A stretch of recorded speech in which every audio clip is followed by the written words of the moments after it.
الذين أذهب الله عنهم الرجس طهرهم تطهيرا لعنة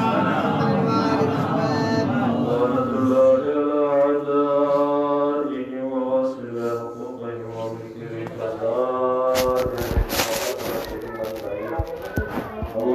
فقد قال سبحانه وتعالى في كتابه المحكم وكتابه المحكم أعوذ بالله من الشيطان الرجيم بسم الله الرحمن الرحيم وقال ربكم ادعوني أستجب لكم إن الذين يستكبرون عن عبادتي سيدخلون جهنم داخرين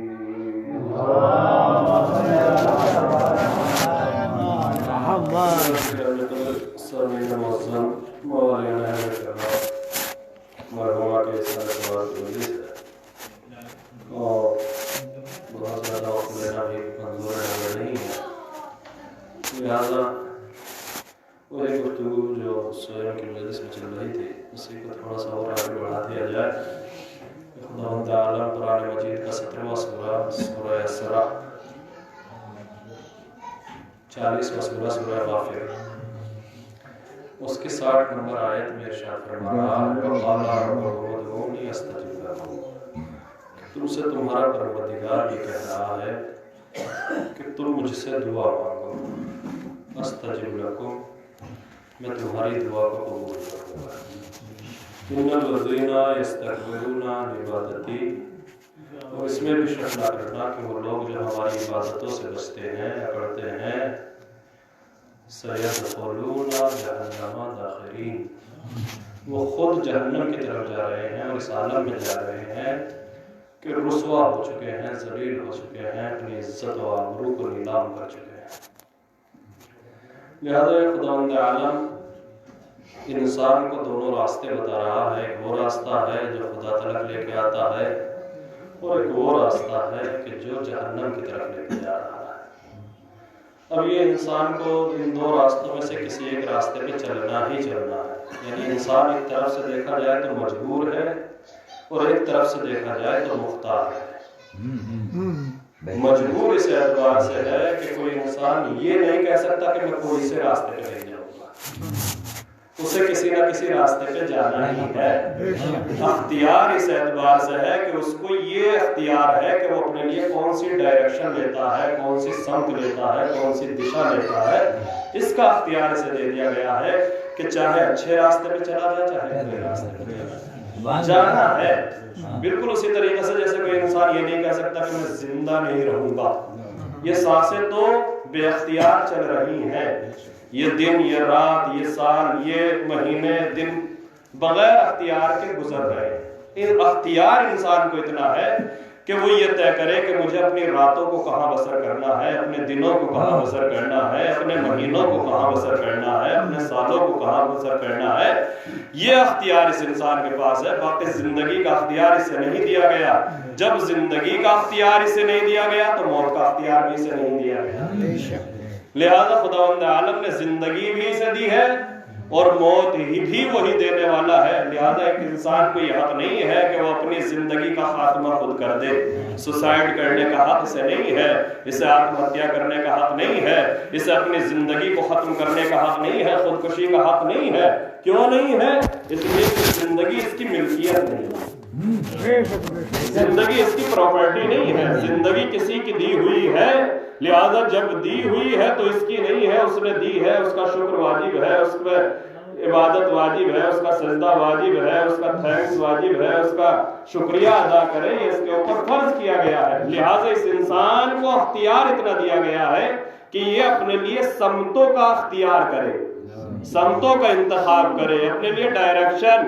قرآن کہہ رہا ہے بسم اللہ الرحمن الرحیم اِنَّا هَدَيْنَاهُ السَّبِيلَ إِمَّا شَاكِرًا وَإِمَّا كَفُورًا، ہم نے اس انسان کو راستوں کو دکھا دیا ہے، اب اس کا اختیار ہے کہ چاہے یہ ہمارے شکر گزار بندوں میں داخل ہو جائے، چاہے یہ ہماری کفران نعمت کرنے والے بندوں میں داخل یعنی یہ اختیار اس انسان کو ہے. کوئی انسان یہ نہیں کہہ سکتا کہ صاحب مجھے زبردستی جہنم میں ڈال دیا گیا, مجھے زبردستی جنت میں ڈال دیا گیا. نہیں, ایسا نہیں ہے. یہ اختیار انسان کو دیا گیا ہے, لیکن ہاں ایک اختیار اس انسان سے لے لیا گیا. کوئی انسان یہ نہیں کہہ سکتا کہ صاحب میں اگر خدا کی عبادت نہیں کر رہا ہوں تو میں شیطان کے پیچھے بھی نہیں جا رہا ہوں. تو اللہ یہی بتا رہا ہے کہ اگر ہمارے راستے کو چھوڑو گے, اگر ہمارے دروازوں کو چھوڑو گے, تو اگر کوئی دروازہ کھلا ہوا ملے گا تو وہ جہنم کا دروازہ ہے. سیدخلون جہنم داخرین, یہ خود بخود جہنم کی طرف جا رہے ہیں. قریب جہنم میں داخل ہونے والے ہیں اس عالم میں کہ رسوا ہو چکے ہوں گے, ذلیل ہو چکے ہوں گے, ان کی عزت و آبرو نیلام ہو چکی ہوگی. اور اس سے بڑی ذلت و آبرو کیا ہوگی کہ انسان پوری زندگی گزرنے کے بعد افسوس کرے کہ ہائے وہ زندگی کا کتنا قیمتی وقت تھا جو ہم نے خدا کی یاد سے غفلت میں گزار دیا. اس سے بڑی انسان کے لیے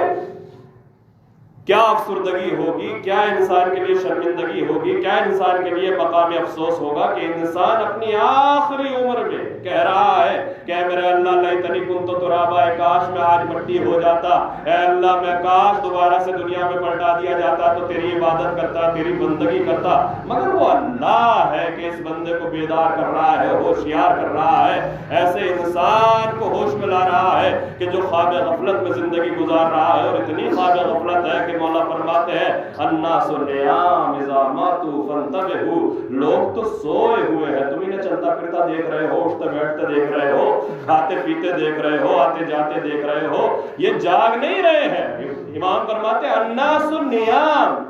لوگ تو سوئے ہوئے ہیں, اذا ماتوا فانتبہوا, یہ تو بیدار تب ہوں گے جب انہیں ان کی موت گھیر لے گی, تب آنکھیں کھلیں گی, تب یہ غفلتوں کے پردے ہٹیں گے, تب انسان کو ہوش آئے گا کہ یہ کیا کر کے آ رہا ہوں اور یہ کیا کرنے جا رہا ہوں. یعنی انسان اپنی موت جب اپنے سامنے دیکھتا ہے تب اس کی آنکھوں سے پردے ہٹتے ہیں, تب خوشگوار کھانوں کے ذائقے ختم ہو جاتے ہیں, تب اچھے منظروں کے دلکش نظارے ختم ہو جاتے ہیں, تب انسان کے سامنے حقیقتیں ہوتی ہیں. اور اسی حقیقت کی طرف مولا ارشاد فرماتے ہیں, مولا کائنات امیر المومنین اپنے صحابی سوید ابن غفلہ سے کہتے ہیں, اے سوید تمہیں معلوم ہے کہ جب یہ انسان اپنی جاکنی کے عالم میں ہوتا ہے, جب اسے اپنی موت یقینی طور پہ دکھائی دینے لگتی ہے تو اس کے ساتھ کیا ہوتا ہے؟ کہا نہیں مولا مجھے نہیں معلوم, جاکنی کے حالات مجھے نہیں معلوم. ایک حالت ہوتی ہے جاکنی کی, ایک حالت ہوتی ہے حالت احتضار, ایک حالت ہوتی ہے کہ جس میں انسان کی روح نکلنے والی ہوتی ہے. وہ جو پیریڈ ہوتا ہے, وہ جو وقت ہوتا ہے, وہ جو ٹائم ہوتا ہے, وہ اسے ایک نشے سے تعبیر کیا گیا. ایک نشے کی سی کیفیت ہوتی ہے جس میں انسان اس دنیا سے غافل ہوتا ہے. اولاد سامنے ہوتی ہے مگر بے رخی سے دیکھتا ہے, گھر بار سامنے ہوتا ہے مگر بڑی آرزوؤں کے ساتھ دیکھتا ہے کہ یہ میرے ہاتھوں سے جا رہا ہے. یعنی حقیقت کے پردے اس کے سامنے ہٹا دیے جاتے ہیں. اب وہ ہر چیز کی ریئلٹی کو دیکھتا ہے, اب وہ ہر چیز کو ریئلائز کرتا ہے, اب وہ ہر چیز کی حقیقت میں اترتا ہے, اب وہ ہر چیز کی روح کو دیکھتا ہے. مولا فرماتے ہیں اے سوید, جب یہ انسان اس دنیا سے جا رہا ہوتا ہے اور اس کی زندگی کا آخری دن ہوتا ہے, زندگانی دنیا کا آخری دن ہوتا ہے اور زندگانی آخرت کا پہلا دن شروع ہونے والا ہوتا ہے. مولا فرماتے ہیں جب انسان کی زندگی کا آخری دن ہوتا ہے زندگانی دنیا کا, اور زندگانی آخرت کا پہلا دن آنے والا ہوتا ہے, اور اس کی جان, اس کی روح اس کے جسم سے نکلنے والی ہوتی ہے, تو اس کے اوپر ایک حالت طاری ہوتی ہے. مولا فرماتے ہیں مسل لہو مالہ وولدہ وعملہ, اس کے سامنے اللہ 3 شکلوں کو بھیجتا ہے. مولا فرماتے ہیں یہ حقیقت ہے, یہ مرنے والے کے اوپر یہ پردے ہٹا دیے جاتے ہیں. آپ نے سوچا ہے کہ وہ انسان جو کھانے پینے کے لیے جان دے رہا ہوتا ہے, اس کے سامنے بہترین پھل رکھے ہوتے ہیں, جوس کے گلاس رکھے ہوتے ہیں, اس کے پاس آسائش و آرام کے سامان رکھے ہوتے ہیں, مگر انہیں وہ نظر بھر کے بھی نہیں دیکھ رہا ہوتا.